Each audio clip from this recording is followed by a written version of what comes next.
Hi. So this is gonna be part 2 of my audiobook for spirit possession, basically suggesting the main key points that I left out on the other audiobook, addressing something for my friend Diva. Um you know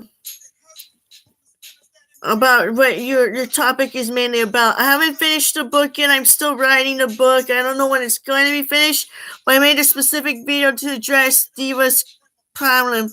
So, yeah, then when people kill somebody and they're a good person and they would never do something like that, and you've known them your whole life, and then one day they snapped and just killed somebody, that could be spirit possession, especially if they feel guilty and they keep asking themselves, I don't know why I did it. What made me do it?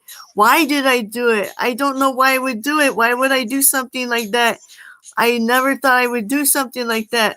What made me do it? I don't know. Like, I can't figure this out no matter what I try to figure this out. If they're like thinking thoughts like that and they're going into shock and they're traumatized from what they did, more than likely it's spirit possession. They didn't do it.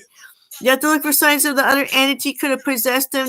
Other signs you can see is if his voice starts changing, if it sounds more high pitched like a feminine, or more low pitched like a man, or has an accent, or has any kind of accent of anything, Latino, Indian, from India, or any other kinds of accents, French, whatever, Italian, or if what else could you look for a sign of that might show that it's spirit possession is if he says something out of nowhere that he's not trying to say, like he'll be talking, all of a sudden in a different voice just comes channels over his voice and says something like I hate you, and it might sound like I hate you, like that, and you know that they're possessed, because that's what happens. I'm possessed, for example, and yeah, might be because of some careers I tried to get into when I was younger, and people were jealous and they tried to possess me. So like, your son might be going through something where your son might be going through something where he's possessed. I mean, not your son. I'm sorry, I messed up. I'm not your son. The person you're concerned about, whoever this is. Like, hold on, I'm gonna pause this.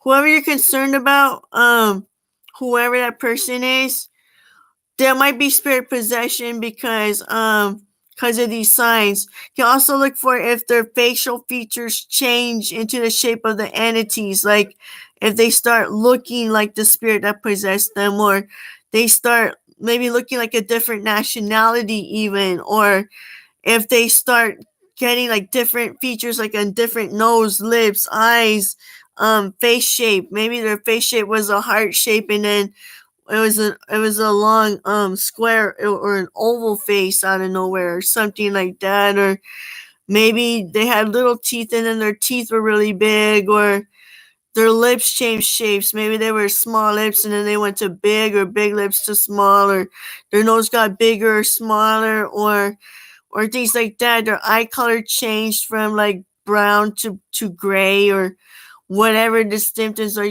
These things really do happen.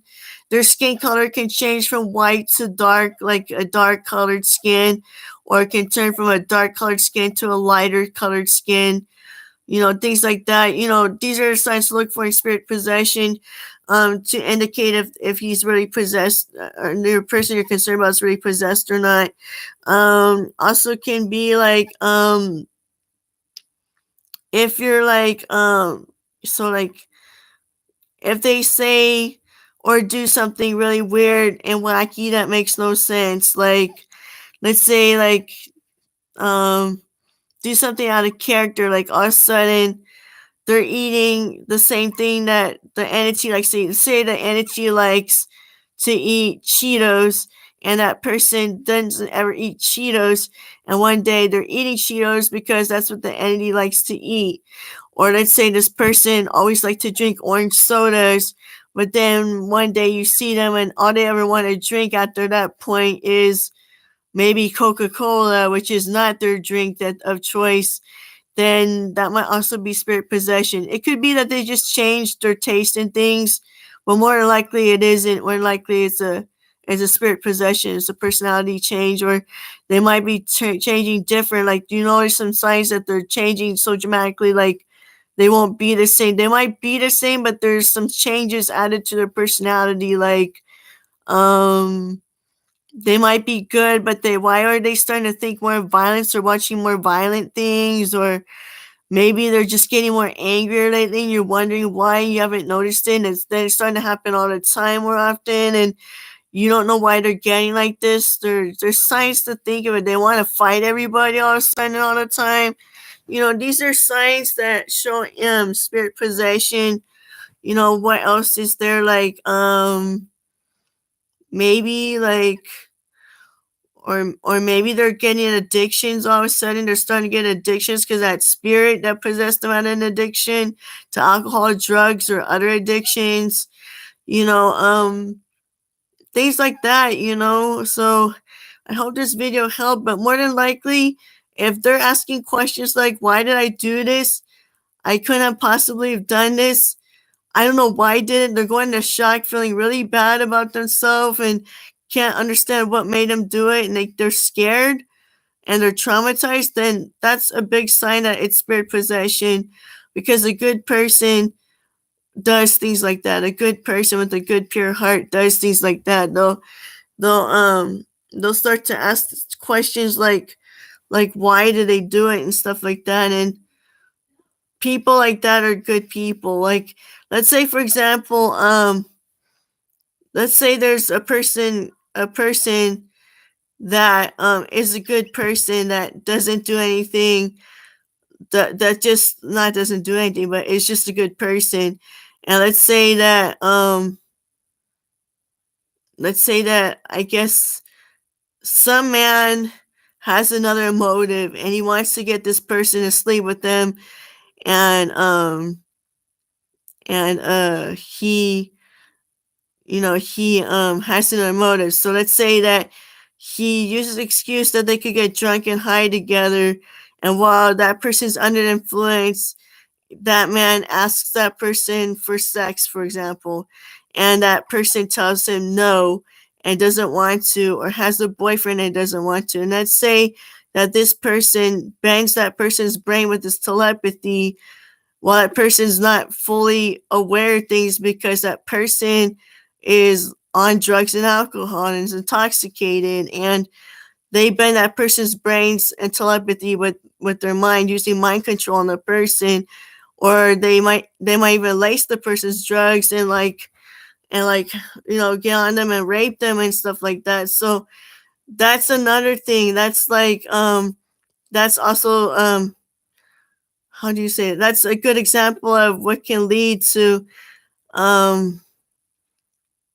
think to spirit possession. What am I trying to say? Because the spirit possession, let's say, because when the person becomes awake and remembers what happened and is conscious and aware, the person's going to feel bad because they're a good person. They're going to be like, why was I sleeping with this person? Why did I do it? I don't think I'd ever do it. Why did I do it? I would never love this person. I never liked this person. Why did I do it? And feels guilty and starts crying. Then there you go. That's also like spirit possession. Spirit possession in a way, because the other man had his possessed that woman's spirit with his spirit, so he can control her mind with his telepathy in order to do it, so he could bend her brains more easily. So then therefore that you're dealing with spirit possession. So just know that when people are doing messed up things like this to innocent people, it's wrong. It's totally not a good thing, and no one deserves that, especially the good innocent people.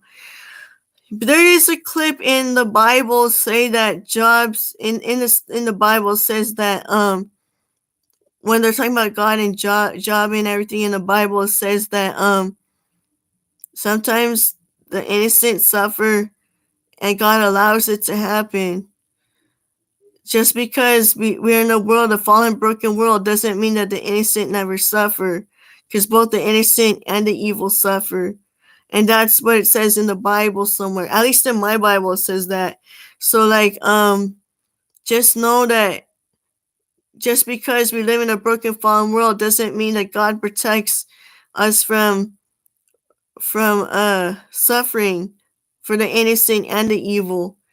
Because how do you say this? Because God is there to watch over us, to make sure that we pass His test, and we put our faith and trust in Him to draw us closer to God. So things like that. So just, I hope you could be aware of these things. These are some pointers to help you know that, things about him maybe going wrong. Like maybe, for example, he plays basketball and he just doesn't want to play it anymore. He hates basketball, or he wants to do something else. He wants to try acting or something, something weird like that. And then you know that, where happened? Where's my video? Then you know that, where's my video? Then you know that it's spirit possession, okay? Then you know. Okay, I love you, Diva. And I hope this helped you. I'm still writing my book, so I haven't gotten it finished yet. But when it gets finished, I'm going to put this on the air. All right, love. I love you, Diva.